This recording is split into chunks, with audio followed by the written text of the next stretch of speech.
question. Donc, question justement, question d'un peu tout le monde. Commencer à l'intérieur de l'école de chinois. Commencer à l'intérieur de l'école de chinois, le fameux truc dont on a un lien dans la description.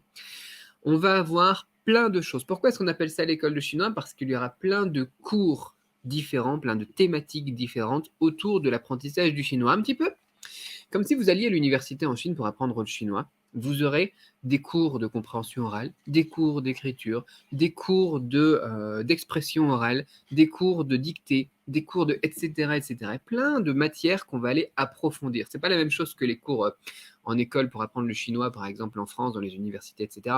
Où c'est plus voilà, langue chinoise, histoire, géographie, culture, relations internationales, etc. Là, c'est vraiment comme un programme de chinois en Chine, où on sépare chaque élément de la langue pour aller le booster un petit peu, notamment un des trucs principaux pour apprendre le chinois, pour les débutants qu'il faut bosser tout de suite, c'est la prononciation. Donc là, on a commencé avec pas mal de choses sur la prononciation.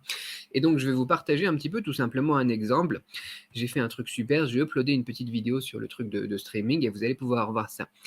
On évoque les sons, par exemple, les sons consonnes. On va travailler sur les sons consonnes. J'ai pas mal de vidéos, mais je ne vais pas toutes les mettre. Les sons consonnes, il y en a qui sont faciles pour nos autres français, il y en a d'autres qui sont beaucoup plus complexes, qui sont différentes en fait, qui sont nouvelles. Et donc ces sons consonnes, on va aller les travailler pour mieux les entendre et mieux savoir les prononcer. Je vais vous donner un petit exemple ici. Je vous laisse regarder plutôt et ensuite on en discute. On peut attaquer la suivante avec le son N. Le son N, ici le son N, elle est vocalisée. Tu peux pas faire un N sans le vocaliser. Ça marche pas, tu peux essayer.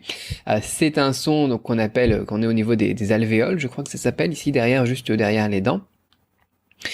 Tu vas le voir sur le schéma, toi, de toute façon, parce que moi, je le fais comme ça, quoi.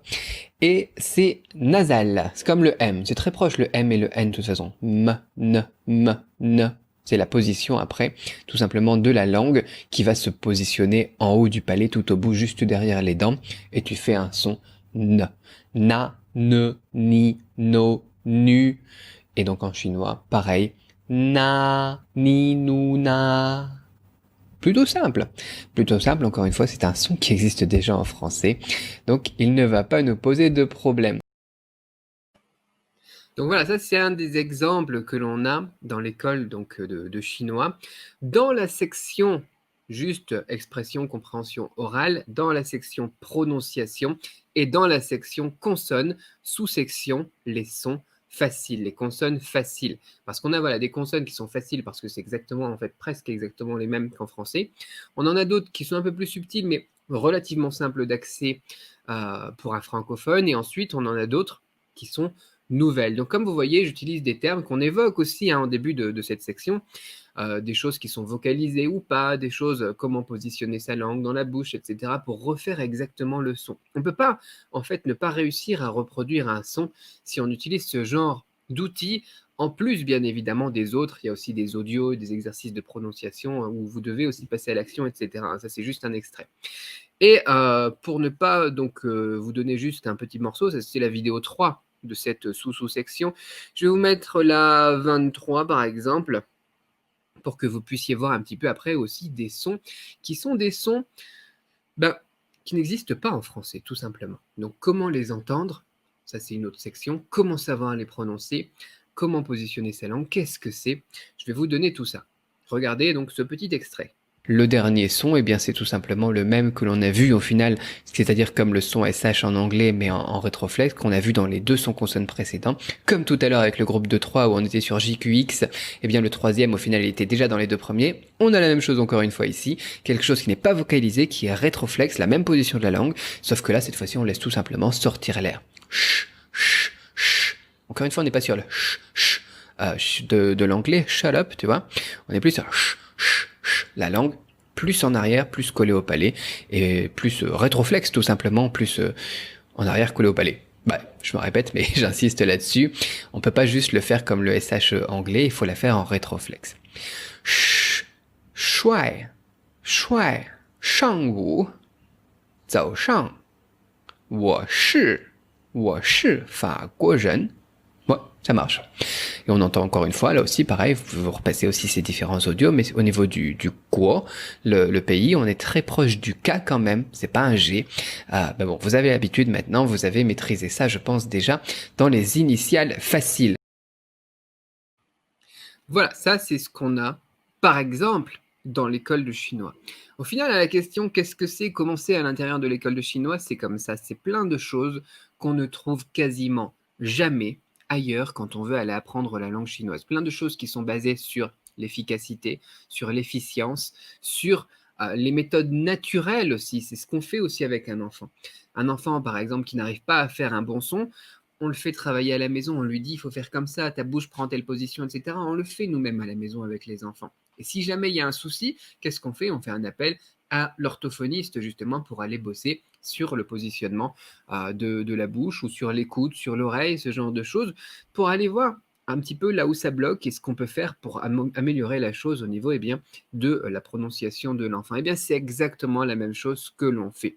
C'est comme ça à l'intérieur de l'école de chinois, c'est comme ça qu'on bosse, on se retrouve ensemble tout simplement pour faire des exercices. Parfois, on peut dire qu'on a un petit peu l'air bête à essayer de chercher un petit peu la prononciation, comment est-ce qu'on va mettre sa langue dans la bouche, etc. Tu vois, mais c'est pas grave, on fait ça tout seul, tu vois. On fait pas ça, tu vois, à côté de la famille, etc. Comme ça, tu vois. Mais à la fin, par contre, ce que les gens voient, c'est le résultat. Et là, le résultat, il n'y a pas photo, c'est totalement différent. Donc comme là, voilà. Tu vois, c'est un truc j'avais trouvé que c'était bien utile et ça aidait beaucoup mes élèves quand je faisais ce genre de représentation schématique, par exemple pour les rétroflexes. Ce que je faisais, si vous avez déjà la méthode Cramp, par exemple, c'est que pour la rétroflexe, je mettais un schéma, une tête, et puis je montrais justement la langue qui se repliait vers l'arrière. Et puis j'expliquais un petit peu, voilà, c'est en faisant le son J plus la langue repliée vers l'arrière que l'on arrive à faire le R chinois, le fameux jeune qu'on a ici, qui a un son qui n'existe pas encore une fois en français.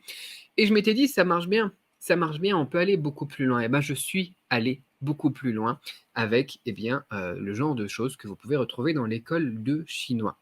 Voilà, je pense que c'est mieux en vous montrant plutôt qu'en l'expliquant. Donc, c'est chose faite. La méthode Cramp sera encore dispo ou l'école de chinois la remplace? Non, la méthode Cramp reste dispo. La méthode Cramp, c'est beaucoup plus scolaire, j'ai envie de dire. C'est plus des petites leçons quotidiennes, du vocabulaire, de la grammaire, ce genre de choses. C'est pas la même façon de bosser en fait. La méthode Cramp, elle est un peu plus basée sur la façon occidentale et scolaire de travailler. La méthode de l'école de chinois, elle est plus basée sur la manière naturelle et chinoise de travailler. Et donc les deux sont parfaits ensemble. Et justement, si vous êtes membre de l'école de langue, regardez un petit peu ce que l'on vous propose à l'intérieur vis-à-vis de la méthode Cramp. Et la méthode Cramp, pour tout le monde, restera encore dispo, je pense, très longtemps. C'est vraiment un des trucs qui a eu le plus de bons résultats, de succès, de témoignages de réussite, tous les gens qui m'envoient leurs résultats de HSK, etc., tu vois, dans ma carrière. Et du coup, on va pas enlever ça. On va pas enlever un truc qui marche aussi bien. Ton école chinoise est en virtuel, elle a de beaux cheveux. Elle a de beaux cheveux, ton école chinoise. Non, elle n'a pas de beaux cheveux, mon école chinoise. Ma vénérable épouse, elle a de beaux cheveux. Non mais, le truc... Donc, mon école... Il saute. Ouais, il saute du coq à l'âne, Lolo. Donc, l'école chinoise, donc l'école de chinois, pardon, est en virtuel, comme les méthodes Cramp. Nous, on est vraiment... Moi, j'aime ma liberté géographique, tu vois. Et donc moi aussi, quand je bosse, les livres, je les prends sur Kindle, les formations, je les prends en ligne, ce genre de choses. Et du coup, c'est ce que je veux offrir aussi aux personnes qui me suivent. Et il y en a beaucoup aussi d'ailleurs qui voyagent de par le monde. Il y en a beaucoup qui sont entre la France et la Chine, par exemple. Et du coup, on propose ça effectivement de manière virtuelle, dématérialisée, effectivement. Thirsty, ça faisait longtemps. À la tienne. Les blagues pourries de Cédric Beau. Si on n'a pas envie de refaire les trucs simples comme la prononciation, alors là, par contre, ce qu'on propose au niveau de la prononciation, c'est pas simple. Hein, c'est vraiment un truc que moi, les seules personnes que j'ai pu voir faire ce travail de prononciation, au final, c'était souvent des acteurs des comédiens ou des professeurs aussi qui faisaient ça, plus du labo de langue, ce genre de choses. Donc c'est pas un truc simple la prononciation, pas du tout. Ça demande en tout cas voilà, au moins 1 ou 2 semaines à fond à bosser là-dessus et ça va changer ton niveau de manière radicale. C'est pas quelque chose de simple. Enfin, dans le concept, c'est simple, mais c'est pas facile. Voilà. Est-ce que l'école propose des cours pour niveau plus avancé que débutant? Oui, tout à fait. Mais tu sais, justement, voilà, c'est ce que j'explique pour la prononciation, par exemple, ça va être beaucoup de niveaux intermédiaires ou avancés qui, malheureusement, font mal les tons, prononcent mal, ont un accent, ce genre de choses, qui vont aller travailler sur cet élément de prononciation. Donc c'est génial pour des débutants parce qu'ils vont partir sur les meilleures bases possibles, mais c'est aussi très bon pour les avancés et intermédiaires. Et on va avoir toute une flopée de cours qui vont être dans cette logique-là, qui sont vraiment pas. Enfin, moi, l'école de langue, au final, j'ai envie de dire, c'est pas le truc que je vais forcément recommander dans un premier abord à un grand débutant. Bien évidemment, si on a un grand débutant qui est super motivé, moi, je vais lui recommander la méthode Cramp plus l'école de langue. Mais sinon, ça sera souvent des faux débutants ou des intermédiaires ou des avancés qui vont être vraiment bluffés par l'école de langue. Alors, par contre, si tu es un débutant et qui commence avec l'école de langue plus un cours scolaire aussi, peut-être qu'il y en a aussi qui prennent des cours scolaires à côté, à l'INALCO par exemple, ou bien qui prennent des cours sur Internet, qui prennent des cours aussi en université chinoise, et qui veulent ceux qui n'auront pas justement à leur portée pour tout ce qui est prononciation, pour tout ce qui est amélioration de la structure de phrase, tout ce qui est compréhension orale, tout ce qui est small talk, ce genre de choses, ils pourront aussi rejoindre l'école de chinois. Enfin, c'est vraiment complémentaire, une méthode plus scolaire avec l'école de chinois, ou bien alors tout simplement pour avoir les meilleures bases possibles, l'école de chinois. Donc Marie-Laure, qu'on avait tout à l'heure dans les commentaires, posait une question très pertinente aujourd'hui sur comment ça s'appelle, Facebook. Bon là j'ai fait un petit montage tout pourri sur YouTube, mais c'est pas grave. Petite question pour l'inscription à l'école de chinois, est-ce qu'on doit s'engager pour un certain temps? Non. Je n'aime pas, moi, personnellement, les trucs où on te force à t'engager pour 1 an, 2 ans ou des trucs comme ça. Donc, à moins de faire un paiement de quelque chose qui est cher en 10 fois sans frais, des choses comme ça, moi, je n'aime pas les abonnements où on doit être engagé au moins pour 12 mois alors que ça ne le justifie pas. Enfin, je sais pas, c'est une logique qui me dépasse. Et du coup, non. Non, c'est sans engagement. Nous, on continue à rajouter des cours, à faire progresser donc nos élèves, à leur proposer différentes thématiques, etc. au quotidien. Mais si un jour, eh bien, tu décides de te désabonner, tu auras juste un clic.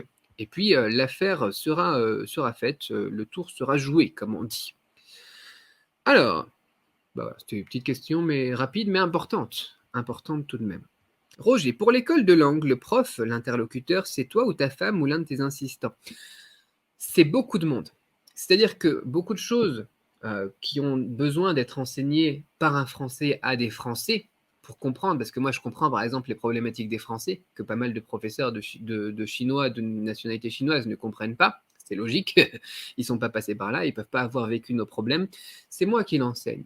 Mais par exemple, pour tout ce qui sera exercice de prononciation, on a les paires minimales, j'ai pas encore évoqué ça, les paires minimales, il y a plein de choses, je peux pas tout vous montrer, quoi. Mais les paires minimales, on a enregistré, là, il y a quelques jours, avec ma vénérable épouse, des choses, et c'est elle qui l'a fait. Voilà, parce qu'elle a forcément une prononciation qui est beaucoup plus proche de celle d'un natif que moi, malgré donc tout ce que je peux faire au niveau de mon boulot.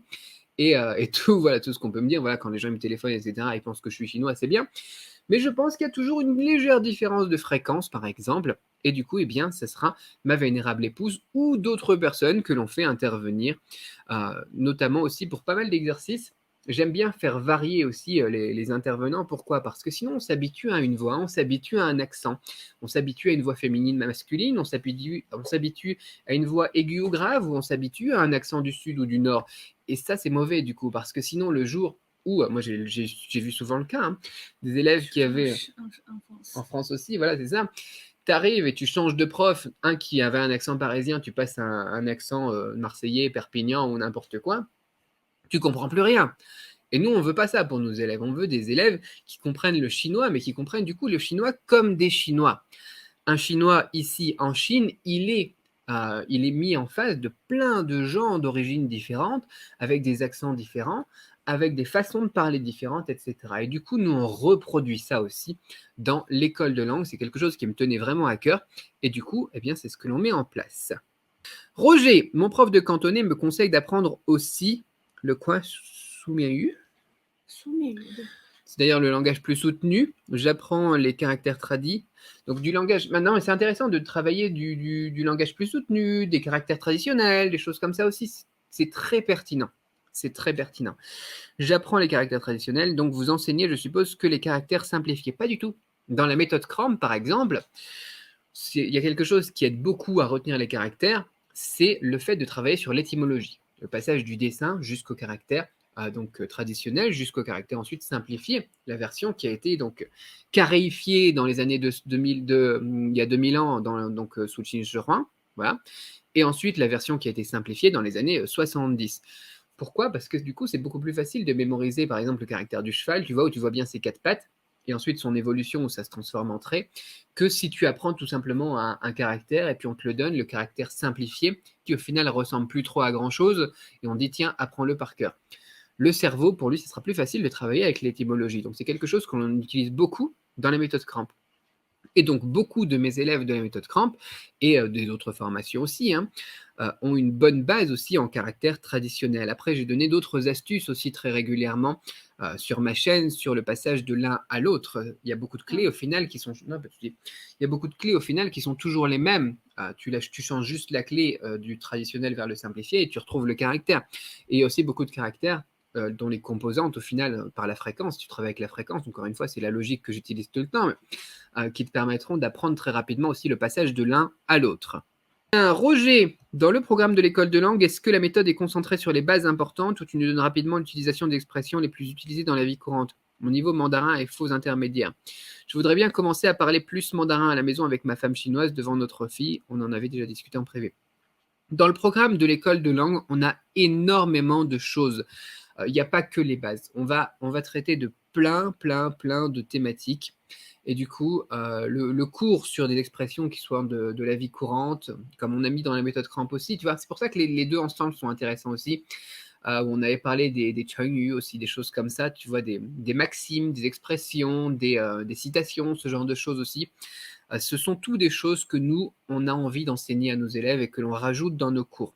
Donc pour l'instant, on a commencé avec la prononciation.